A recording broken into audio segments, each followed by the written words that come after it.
Quand tu arrives au travail le matin, tu te dis « Je dois me faire 80 000 $ cette année ».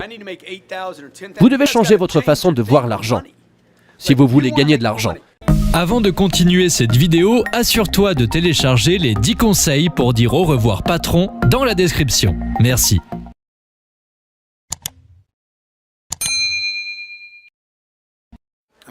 Je me prépare à aller faire une réunion avec mon équipe de vente. Ils sont au téléphone tous les jours. Ils pensent que j'y vais pour parler de vente. Mais je vais y aller pour parler d'argent. Parce que si tu ne penses pas à l'argent correctement, devine quoi, tu ne feras jamais de vente. Vous ne parviendrez jamais à surmonter les objections, les obstacles, les blocages et tout ce qui se passe dans la vente. C'est un travail difficile. C'est un travail de fou. C'est comme être un acteur. Ok. Pourquoi quelqu'un deviendrait-il acteur après avoir passé 100 auditions? Personne ne le choisit. Ils sont juste faits pour ça. Ok les gars, c'est donc ce que je veux faire. Je veux vous parler d'argent aujourd'hui, pas de vente. Si vous n'avez pas d'argent, vous ne ferez pas la vente. Point final, ok. 1 million de dollars. Peter Thiel, 2,8 milliards. Peter Thiel a dit que le millionnaire avec 1 million ou 2 ou 3 ou 4 ne peut même pas assurer la défense de sa famille ou sa propre défense juridique en Amérique.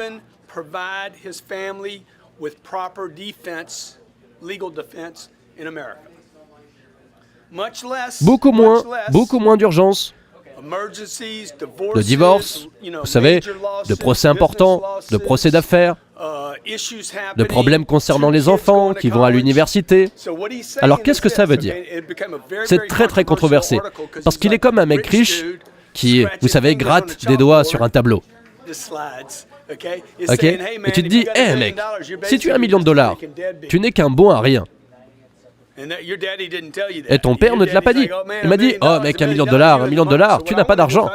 Donc ce que je veux faire, c'est juste, je vais vous montrer aujourd'hui comment surmonter tous ces rejets, ces déceptions, ces découragements, ces blocages. Tu dois changer ta façon de voir l'argent. Ce n'est pas de l'argent ici.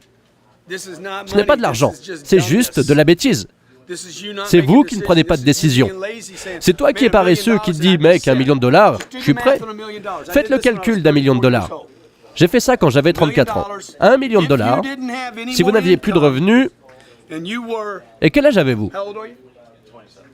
27 ans. Et pas de revenus, 1 million de dollars. 1 million de dollars, qu'est-ce que ça dit là? Ok. Aucun revenu.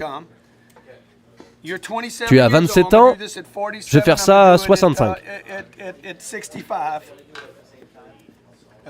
Ok, 27, vous n'avez plus de revenus. Combien de temps durerait cet argent avec 4 000 $ par mois? Où peut-on vivre avec 4 000 $ par mois pendant 25 ans? En fait, 4 000 $ par mois, ça suppose qu'il n'y a pas d'autres revenus. Système de sécurité sociale en panne, l'assurance maladie est cassée. C'est juste une question de temps. Ça va probablement arriver à la plupart de vos vies.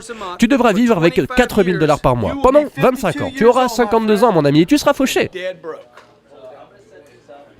Ok? 4 000 $ par mois. 4 000 $ par mois, c'est 1 000 $ par semaine. Vous dépensez probablement 900 $ par mois pour manger et pour votre loyer. 3 000. Il te reste 12 ans à vivre. Et tu es millionnaire. Tout le monde est « Oh mon Dieu, l'icône millionnaire, vous êtes riche ?» Non, tu n'es pas riche, mec. Ce qui vous inquiète, c'est que vous n'avez pas de nouveaux revenus. Alors, regardez ce qui se passe. Que se passe-t-il s'il y a un accident? Un gros accident de voiture.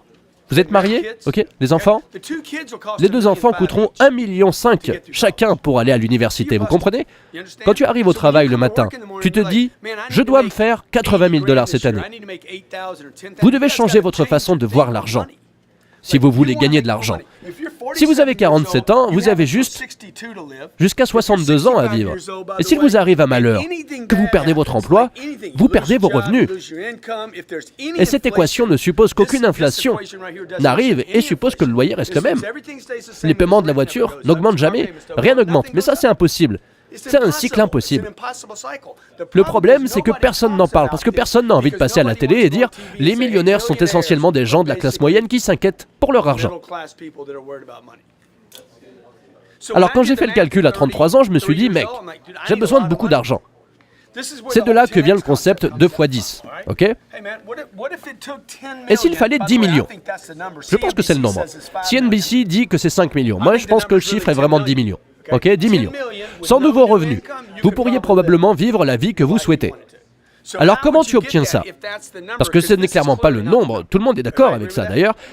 Si vous gagnez 40 000 $ par an pendant les 25 prochaines années, vous gagnerez de toute façon 1 million de dollars. Tu vas gagner de l'argent si tu fais 80 000 par an chaque fois que tu doubles ça. Coupez les années, il faut 12 ans et demi. Si vous gagnez 160 000 par an, cela vous prend 6 ans, non? Ou tu pourrais juste aller te faire 1 million de dollars en un an. Donc, vous devez faire le calcul, si vous ne l'aviez pas fait. Si vous visez la mauvaise cible, je parle toujours de cible ici. Vous et le mari, vous et la femme devez atteindre la cible, non? Arrêtez de dire « Oh, j'adore cette nouvelle voiture, je vais acheter une nouvelle voiture ». Non, mec, ton attention doit être portée sur ça, sur la cible. Ce n'est pas la montre, ce n'est pas la voiture, ce ne sont pas les vacances. C'est la liberté. 67% des personnes riches interrogées ont déclaré qu'elles ne cherchaient pas à s'enrichir pour acheter des voitures, des bateaux et des voyages. Ils recherchent la liberté de ne pas avoir à se soucier de l'argent tous les jours. Je veux me préoccuper de mes enfants. Je veux être concerné par, tu sais, ce que nous faisons quand nous avons du temps ensemble. Je veux m'inquiéter de savoir si je suis heureux dans mon mariage. Je ne veux pas me préoccuper de tous ces petits bouts de billets dont je n'ai pas assez, ni de la destination de l'argent ou de son coût. C'est pourquoi vous passez ces appels téléphoniques, ok? Alors maintenant, quelle est la cible? Parce que si vous êtes juste ici à passer des appels téléphoniques en disant « Hey, je vais passer un appel et je vais conclure un marché », allez-vous le faire? Je suis déjà riche et j'ai commencé avec 0. Juste pour que vous sachiez que je n'avais rien. Donc, quand vous êtes assis au téléphone et que vous vous demandez comment vous allez faire, vous pouvez, mais vous devez rester concentré. Donc la première chose que vous devez faire est de changer la cible et vous devez regarder la cible quotidiennement. Vous avez la mauvaise cible en ce moment. Si vous avez du mal, vous n'avez pas la bonne cible. Quand on change la cible, tout change. Bien. Donc quand je parle à un gars, mec, tu contribues à mes 10 millions. Chaque personne à qui j'ai vendu, je l'ai traité comme un investisseur. Ce type va investir dans mon avenir. Il va payer pour mon université, il va acheter mes chaussures. Chaque fois que je suis au téléphone, quelqu'un paye pour moi, non? Donc si je veux partir en voyage, je veux partir en voyage et je veux rester dans une maison qui coûte 25 000 $ la nuit. Je n'ai pas payé pour cet homme. D'autres personnes ont payé pour ça. C'est l'argent des autres. Donc, vous n'avez pas besoin d'attendre la banque pour obtenir l'argent des autres. L'argent que je mets dans l'immobilier, c'est l'argent des autres que je mets dans l'immobilier. Un type m'a dit hier, « Comment tu peux mettre 60 millions dans un contrat? Qu'est-ce que ça veut dire? Tu lèves tout? » Non, non, non, non, non. Je suis allé vendre des trucs. Les gens m'ont donné de l'argent et je l'ai placé dans l'immobilier, qui fait partie de cette équation. N'oublie pas de télécharger dans la description les 10 conseils pour dire au revoir patron. Merci.